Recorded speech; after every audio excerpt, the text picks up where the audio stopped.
Presidential candidate of the new Nigeria People's Party, Senator Rabi Musa Kwankwaso, has unveiled his blueprint for the development of Nigeria if elected at the 2023 general elections. Kwankwaso unveiled a document in Abuja yesterday where he promised to restore and reposition the country towards greatness, where all citizens will maximize their potential and live in peace, justice, and unity. The former Minister of Defense promised to reject the nation's security architecture by increasing the number of personnel in Nigerian police and armed forces to at least 1 million each. Our blueprint is written for all Nigerians because we believe that together with all Nigerians of goodwill, we must leave no stone unturned in our quest for a new and better Nigeria, a Nigeria where justice and fairness rule, a Nigeria where safety and security are assured, a Nigeria where peace and prosperity are guaranteed, a Nigeria where equity and opportunity are available and accessible to all citizens. All right, so join us on the morning show as we discuss manifesto of the presidential candidate of NNPP's Professor Rufai Alkali, National Chairman, New Nigeria People's Party, NNPP. Welcome to the show, sir. I mean, there's some ideas that are very bold, there. Take, for instance, ramping up police numbers to about 1 million. A lot of people say from the over 400,000 that it is. A lot of people are asking, how are you going to pay for it? And hope you're not going to use it against the people because they liken it to 79 when this same policy was done to ramp up police numbers from about 10,000 to 100,000. It was used to victimize majorly people in the opposition. So those are the concerns people have. And how would you pay for it, a government that is not getting enough revenue?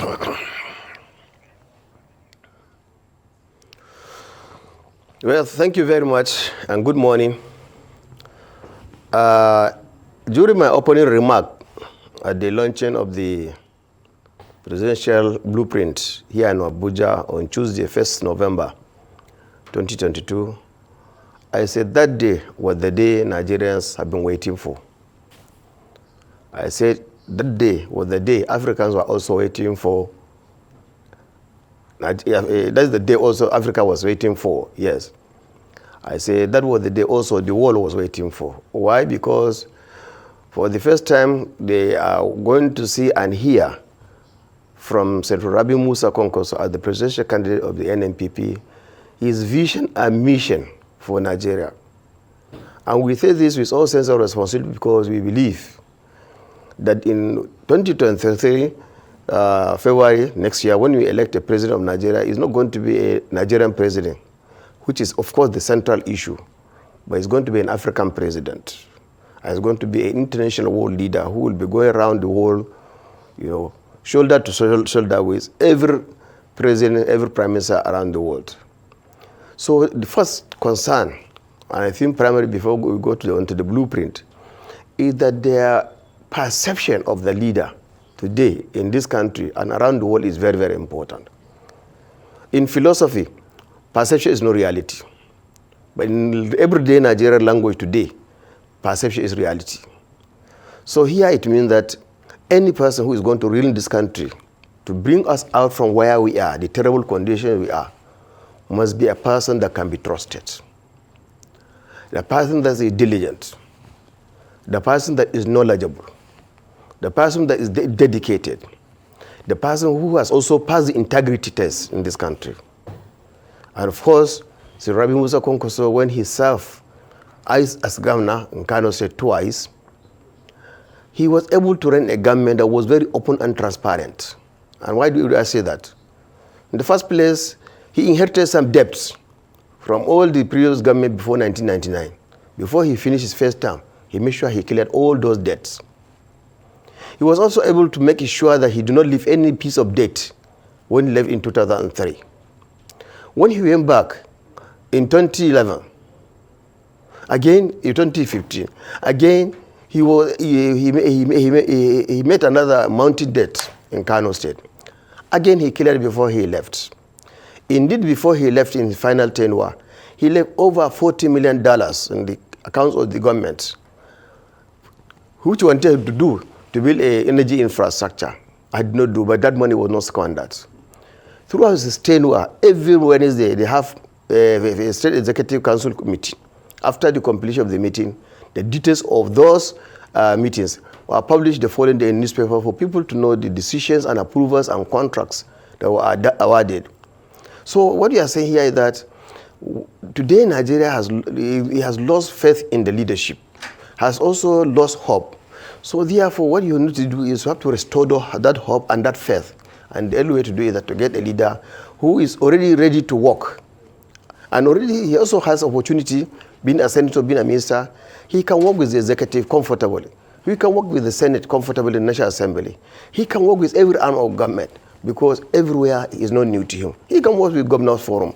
And this building of network at the beginning of government in next year is very important because we do not want the government to start spending several months, 1, 2, 3, 4, 5, 6, before even you form government. And he promised, and that's what I want to start with, that when he is elected next year, he is going to get a cream of Nigerians, irrespective from wherever you come. But people who are professionals, who are knowledgeable, who are dedicated, who will now lead the government. And that he said every minister will be given a target. Every officer will be given a target. And if you refuse and fail to fulfill that target or meet that target, he say you yourself will be the target. Because it means that you will be removed. Another person who is more willing and ready will be brought. So this is where we are now, yes. Okay, Prof, my question was, how will he pay for the increase of the police force from over 400,000 to 1 million? How will he pay for it? Okay, the fundamental thing is first is the tackling of the security. Every Nigerian agree that the security situation in this country is not the best.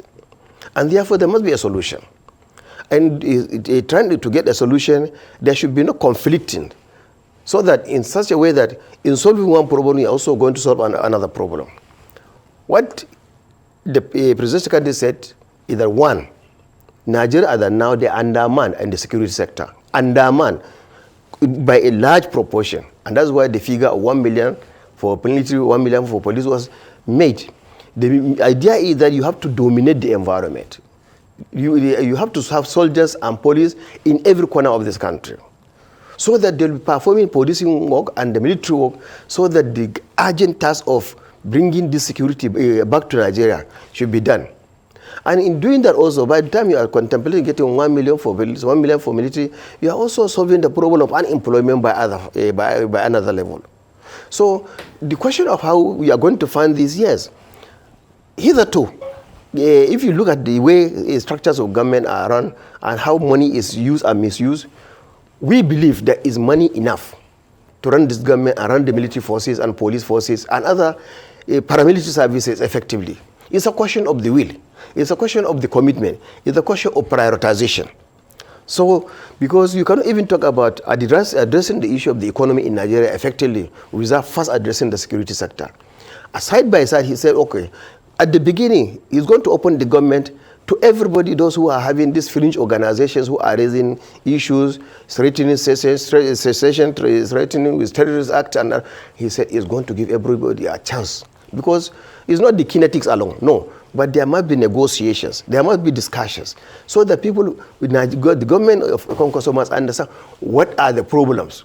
Why are people taking arms against the state? So that is a starting point. It's not just the force, no. But the question is that you must engage and dialogue and discuss with people and understand. And those who are willing to come, fine. Those who are not willing to come, then the state will now use the instruments as now being designed. So effectively it means that you must control all those forests that are now unoccupied or have been occupied by other characters. So you must work hard and then also increase training, increase kitting, increase also the morale of the personnel, because it's not just the number, but also the quality of the numbers. So that today, Nigeria, by next year, Nigeria could go to sleep. Nigeria could go to sleep. Farmers can go back to the farm. Traders can go back to the markets. You know, if you're student can feel free to move around. But today, nobody is safe. And I think that's the reality of the country. And no matter how hard it is, the money will be found and it will be found to run the security sector. Well, Professor Alkali, good morning. Good to see you again. after a while. Ruben. You are in the education Ruben, sector. You have abandoned me, Ruben. Anyway. That's it. Anyway, thank you for joining us on the morning show. Quickly, you are in the education sector. Yes, that's your main constituency. Yes. And education is one of the major things that your party is talking about in that manifesto. RMK 2023. Senator Kwankwaso is proposing that there will be free WAEC, free NECO, free JAMB for about 4 years. Now, he's also saying that results from JAMB and NECO and SCUSAT will not expire until about 4 years. What does he mean by this in real terms? I get the point about girl education will be improved. Nobody can argue with that. The free examination for everybody, he says examination agencies are not revenue-generating bodies. Look at the wonderful things that has been done with JAMB under Professor Isia Koloyede. And then, again, where is he going to get the money from to make education, these examinations free for 4 years? Thank you very much, Ruben. First and foremost, I'm sure the day he presented that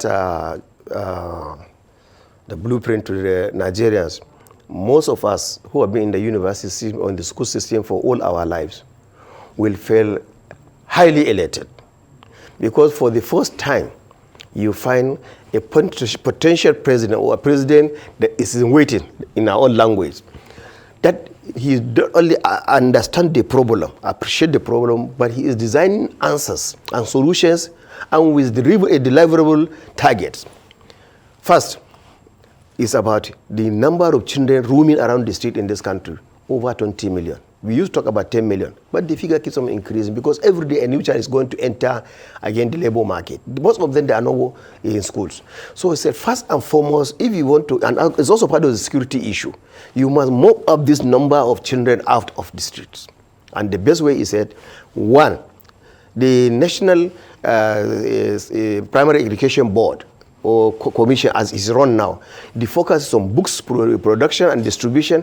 Most of them are distributed or not distributed or purchased, not purchased. No. First and foremost, there are no classrooms to accommodate 20 million. So he said the emphasis of government will to get those particular classes available in every local government, in every ward. And the money from the MPEC is the one that will now be used to put it in the infrastructure. And since it's a collaborative work between the federal government and the state government and local government, then the state government and local government can go on for books and other facilities.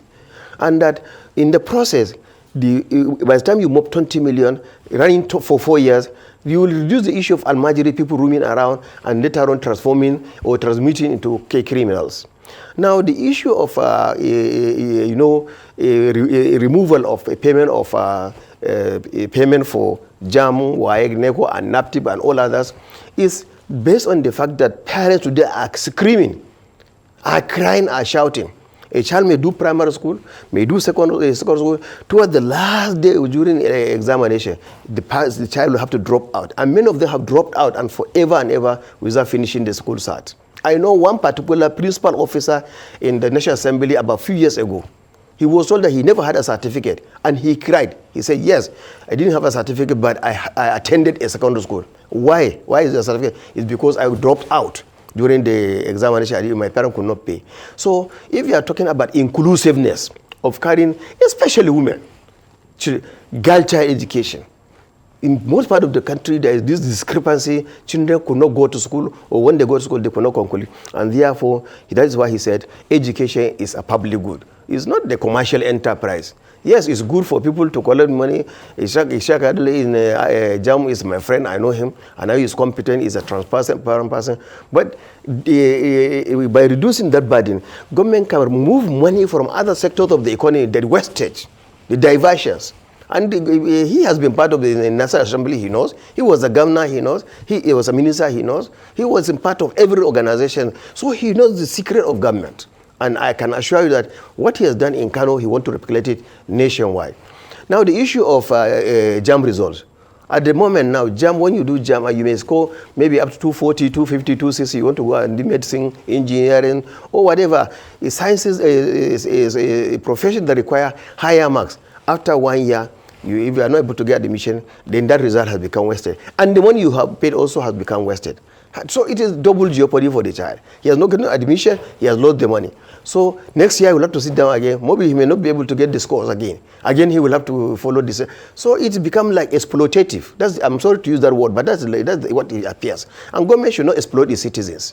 It should encourage them. Because, in fact, in all countries that are advanced in this world, any one of them, whether it's Southeast Asia, even the Middle East today, and the Europe and United States, they funded education. They supported education, both at the primary, secondary, and the university level and postgraduate programs. And he himself, he has been involved in every possible, one as a governor, later as a minister, as a senator, and personally, when he was even outside government, he was contributed to scholarship, and he was presented widely a day before the presentation of the blueprint. So here is somebody who knows the job. And he has also a team of people also know the problem of Nigeria. So we are all no novices. We know these problems.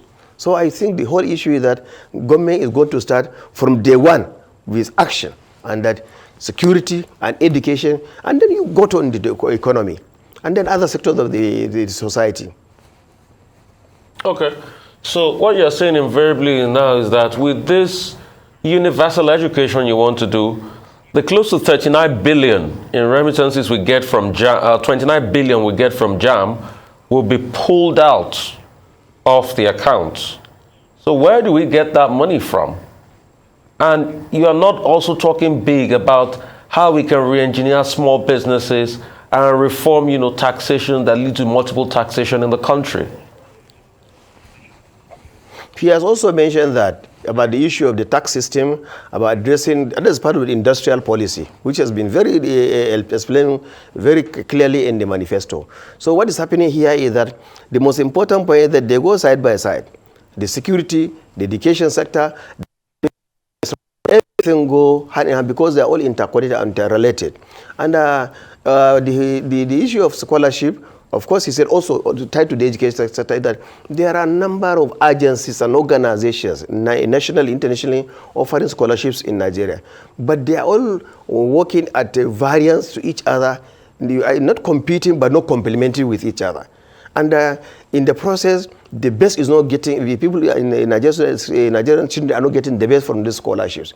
So, and one of the issues is that many people cannot finish their postgraduate program because they don't have the money. Their parents don't have the money. So again, this is the issue, that now scholarship will be housed together under a common platform. And then you keep on prioritizing what area is government interested. Is it in sciences? Is it in engineering? Is it in aircraft engineering? Is it in the banking sector? Whatever, then you begin to provide this scholarship for people to go within 1 year to finish, within 2 years finish, so that they come back to Nigeria. But now what you have is that it's also brain drain. Everybody who forces, who was able to get some money by himself, by his parents to go abroad, he will never come back to Nigeria. We have lost that person. So it is important. And it's also impact on the economy, darling. So how do we fill that hole of the close to 30 billion thus far that JAM has remitted? How do we fill that hole if that money is no longer coming into the economy, since we have a revenue problem? What we are saying is that government has a capacity to generate and funds, and then also to prioritize. That's the most important point, and reduce wastage. And one other issue also is mentioned about corruption. Yes, we are talking about fighting corruption, and many people are sacrificing their lives, taking a lot of risks to fight corruption, because fighting corruption is a huge task. If you know the history of those people who have been fighting corruption, all of them at the end of the day, despite all the glorious work they have done, they will also be now sacrificed by the system. So now the position is that if you want to get all this money, which is all over the country at various forms, and so then the best way is now to make sure, number one, that you plug these sources of money is being wasted. And that is why the issue of prevention of corruption is a primary concern. So now we are shifting gear. Rather than fighting it, now we prevent it. So it's like malaria. Up to now, we don't have prevention for malaria. And that's why every day we are in the market, in the pharmacies, purchase malarial drugs. We don't have the prevention. So now, in this issue of corruption, preventing it, making it unattractive for a public servant or a civil servant or anybody to go and carry government money into his pocket. Sir, you have been hearing in the past several years how government money has been moved into private pockets. Why are they taking the money? Is it not from the system? So wherever they get that money, it has to be made unattractive to them. And once you make it that, and people know, if you commit an offense, you will not escape from the law. And that is the point. Okay, Prof, you have been quoted somewhere as saying that Senator Kwankwaso didn't hire consultants, that he wrote the document himself, over 150 pages. Wait, did you mean that in 52. jest? Did you mean that in jest? Or he actually wrote over 150 something pages himself, unilaterally, without consultation? That's one. Number two, he says he's going to review fuel subsidy. What does he exactly mean by review fuel subsidy? Does it mean he will remove fuel subsidy? Because if you look at the medium-term framework presented by the Ministry of Finance for 2023, in fact, it's been suggested that fuel subsidy should be completely removed by May 31st. Senators are saying, no, it should be moved till December. The framework is saying, look, if we keep that fuel subsidy, the next government will not even be able to do any capital project. And here, your candidate is saying we will review fuel subsidy. Review fuel subsidy does not say anything. What does he want to do? Is he going to remove it? The APC is saying we will do phased withdrawal. What exactly is he proposing? Okay, the first question is that you said about writing a blueprint. You are also a scholar, you know it. It is common, a common tradition among politicians in this country for a politician who thinks he has the money, but he doesn't have the intellectual capacity or the patience or the ability to sit down, either himself or with others, to draft his own mission statement for the country. So in the end, they always go and franchise it to consultants who do not know the needs of the country, who do not understand even the mindset of the candidate, who don't understand the specific requirement of the various aspects of the Nigerian society and the communities. They sit down and print very colorful document, and then the man will just pay them humongous amount of money, and the man will now take a document, and by the time he has to implement it, he doesn't know how to implement it because he doesn't know the document. There is no connection between him and the document. But in this case, and that is what you can give to Kwankwaso, he has all the time for everything. He has patience for everything. And he does not work alone. He works with team. Therefore, as the leader, he takes the lead. And this process, which requires intellectual work, will require a lot of patience, a lot of research, yes, so all this were done simultaneously, and every step he will know, he say, will this, add this, not this, not this. That's why even during the presentation, you can see he was talking from his heart.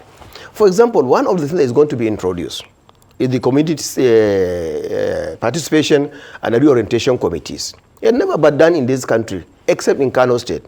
And what he is saying here is that, look, most of the time government want to reach to the local person, to the ordinary citizen.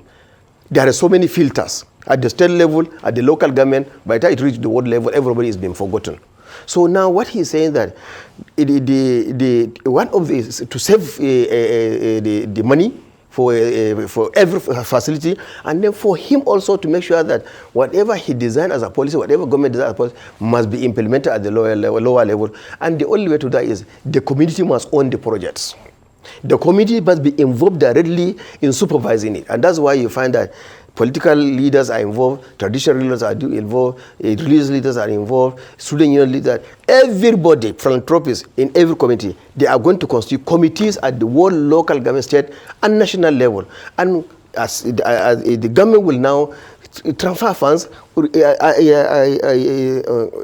consistently, persistently, so that now they'll be addressing this problem. So this issue, the local community want to maybe be concerned about borehole, this is a concern, they should do it. Maybe they want to repair a secondary school or a primary school, let them do it. But they themselves will be held accountable for that money. And that most of them, you find that if you include religious leaders like an imam or a bishop, you say he's the treasurer of the CP RC. How will he go and spend the money and say, chop the money and go and hide? He will not hide. So nobody will hide. So you must do the work. If you don't do it, you'll be in trouble. Now, so it means that there is the community involvement in the process of implementation of government policy from top to bottom. And then the feedback process from lower level to higher level also will give room for reassessment of the performance of government. And in the first 4 years, you will see a difference in this country, because one of the things Nigeria are crying today is not inclusiveness. They don't know what is happening. Traditional rulers don't know what is happening in the country. Religious leaders don't know what is happening in the country. Student leaders don't know. Everything is now managed and choreographed by a small group, always spending a lot of money with no results. So I think this is the most important point that we must address. And I don't know whether I've missed your second question. No, but I do believe that fuel subsidy. Yes, thank you for reminding me. Now, the issue of fuel subsidy, the question people have been asking in Nigeria, and it's a good question by Nigerians, is what is the subsidy? This subsidy is for who? This subsidy is for what? How much is this subsidy? If you look at the value chain of the petroleum energy sector, at what level this issue of subsidy has come in? When was it introduced in Nigeria? And for what purpose? Now, there are a lot of people in Nigeria who believe, and genuinely too, that this subsidy is not for the ordinary Nigerian. It is an amount of money that is being given to those who are importing fuel on daily basis, and they are now the one taking this money and then explaining under various very funny circumstances. So the federal government under Senator Musa Kwankwaso is going to review the entire thing. He has already promised he's going to implement the PIB law. So that everything will be diversified, will be expanded, you have to look at it. Today, even though people are more concerned about petroleum, Nigerians should remember today now, not everybody can buy kerosene. Not everybody can buy gas. In fact, the entire energy sector is in a state of flux. And then we are dealing with a modern Nigeria where, for example, we have to also deal with the environmental issues. So, fortunately, he was also a member of the NDDC, that is the Niger Delta Development Commission, and he was able to interact and see the environment, all this pollution, all this wastage, all this. So there are ways government can harness the resources and bring back all this. But if there is any subsidy in the oil sector, then that subsidy must go to the citizen, not to any person again. Whatever the argument arrangement. I know it's going to be a difficult task because there are people who are beneficiaries of the subsidy. They are the ones who are also having access to the media to explain, even to raise a lot of tension and complaints that, okay, Nigeria is going to have, we are going to have problem if you remove it. If you do, whatever the case may be, it must be revised and reviewed. And so that if there is any subsidy for anything in the oil value chain, then the benefit must go to the citizens of Nigeria. All right. Thank you so much for your time, Mr.